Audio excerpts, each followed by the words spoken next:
All right. So that's a bit about probability. Some one very basic rule of probability, which is the probability of both things relative to either of the two. There's other important ideas that we need to introduce in probability. One of which is the idea of conditional probability. So instead of talking about my entire population, I can talk about some subpopulation and define probabilities relative to a subpopulation. So, for example, let's say I'm only interested temporarily in the subpopulation of these pink people, and I want to know what's the probability in that subpopulation of having a hat.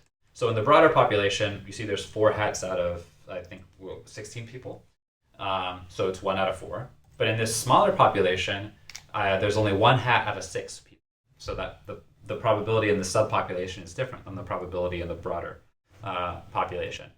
So that concept is called conditional probability, and we write it like this: probability of something on the left, and then the vertical line, and then the subpopulation of interest, or the characteristic that defines the subpopulation of interest. So usually when people are reading that aloud or describing this, they say given. So probability of wearing a hat given that you're a pink person.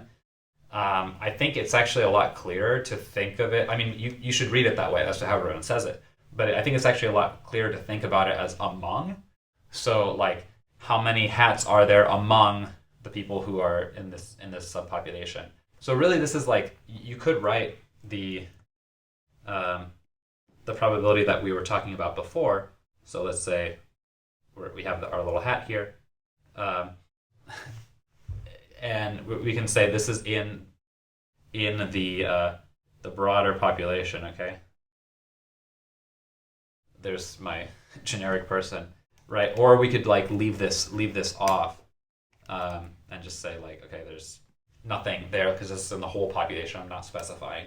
But of course, when you're doing that, that's essentially what this means. If you don't put anything, if there's no conditioning there, it is taken to be the population is taken to be the whole population. If you do have this conditioning bar, then you have to specify what is the subpopulation that I'm taking the probability relative to. So just a little bit of notation. That's it. That's all that's going on there.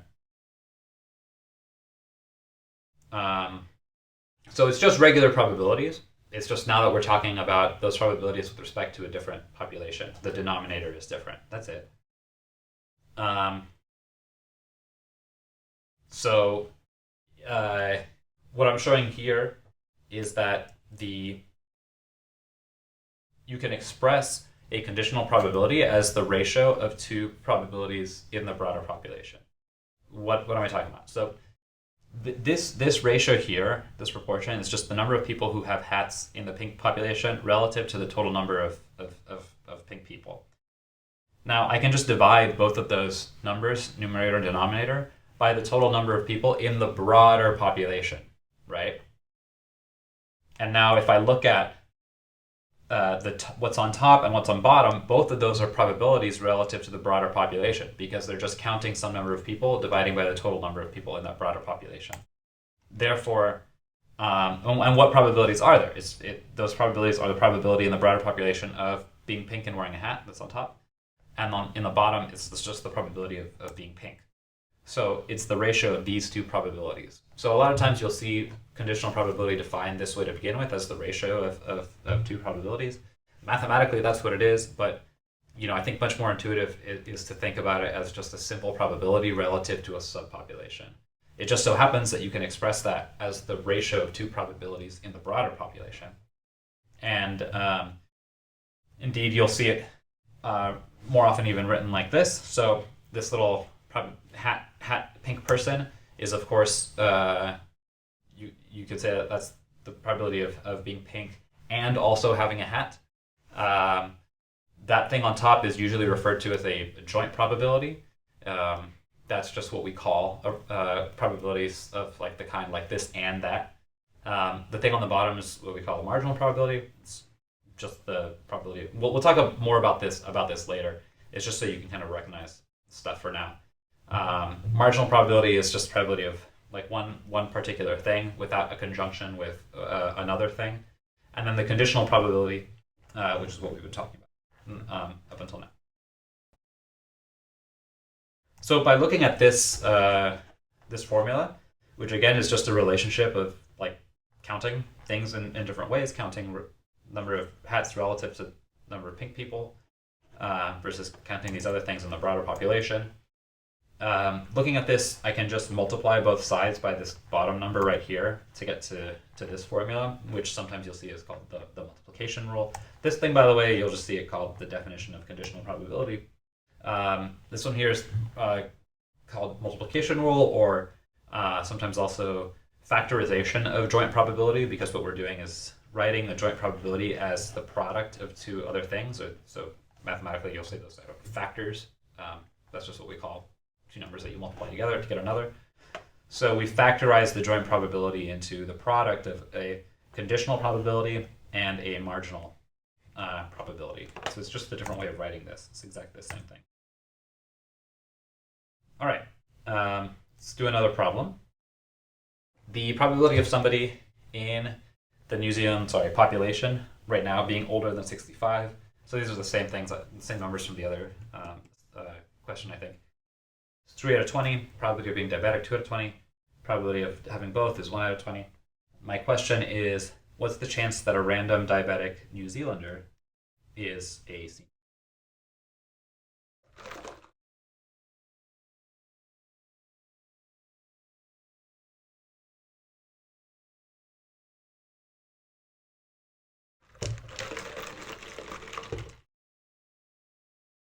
Okay, so what are we after? This thing here. So we have in a subpopulation of diabetic New Zealanders, what's the chance of being senior? So I'm going to write senior as S and then diabetic as D. So what we're kind of asking about is the probability of S in the subpopulation of D. Okay. Remember, this is just the total number of people who are in the population of D, so they're already diabetic and who are also senior, divided by the total number of people who are just diabetic. So we don't know this number. However, we do know these other numbers, so maybe one of those is what we need. So let's write the definition of this thing that we saw from the previous slide. We know that is expressible as the probability of S and D, or sometimes people will just abbreviate this to S comma D, where both of these things are equal to 1, divided by the probability of being diabetic. And these are, in fact, numbers that we have up here, I think. So this is the and one. That's 1 out of 20. And this is the D out of 20. So we get 1/2.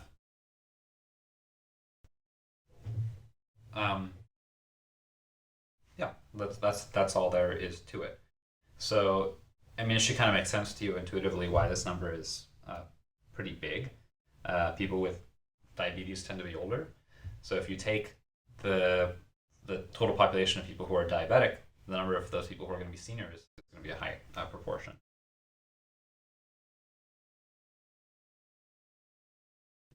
All right, next problem.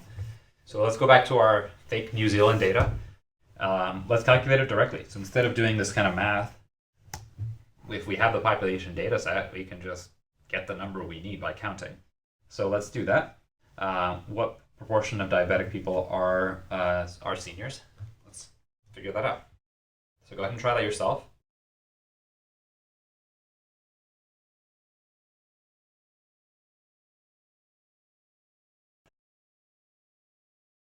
So what we're asking.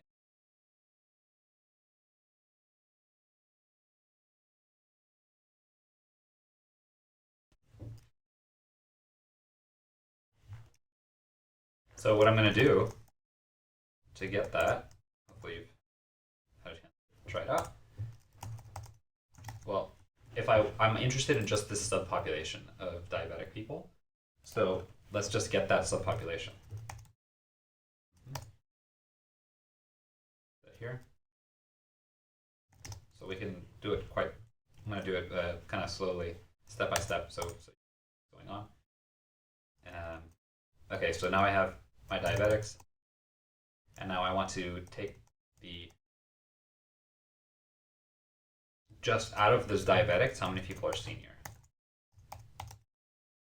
And now I'm going to count how many rows are left. That's it. And I can divide that by the total number of diabetics. There we go. That's it. 0.5. So that's the number that we got from the analytical calculation. I made the simulated data so the numbers match up with the analytical version, roughly speaking. So we've done this.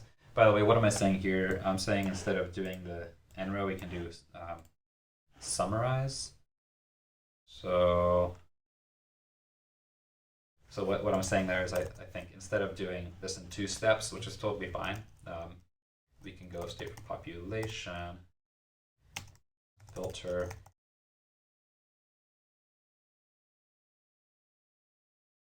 I think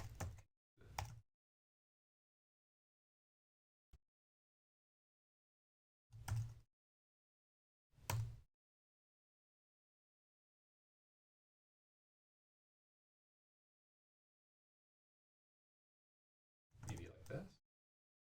Yeah, so same thing. So what I'm doing here is saying in this data set, I want to boil it down to a single number. That's what summarize does. If that's not clear, again, ask ChatGPT, review your dplyr. The thing that I'm asking it to compute here, n, just gives me the total number of rows. It's n row, but it only works inside of summarize functions, so I don't have to put anything here because it knows it's from reference data frame that's being passed this input. And to calculate the total number of people who are senior, I just sum, since senior is 1s and 0s, so this will just be the total sum of all the 1s in that data frame, which is the same as counting.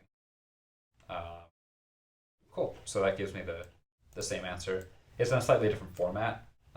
Here it's like the one number in a table, as opposed to here, which gives me the number itself. You can do it either way, whatever is more intelligible to you. Okay, next part here, we're being asked to use this formula to calculate the same thing. We can do it with a single summarize. Okay, so I want to calculate first this and then divide it by that. So what we're going to do is instead of first filtering to the diabetics, let's count the number of senior and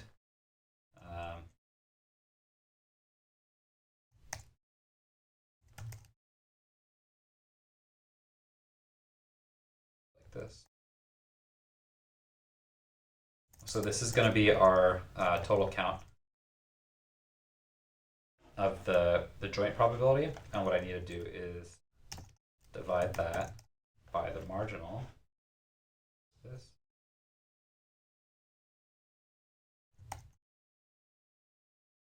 That thing. There we go. Indeed it does.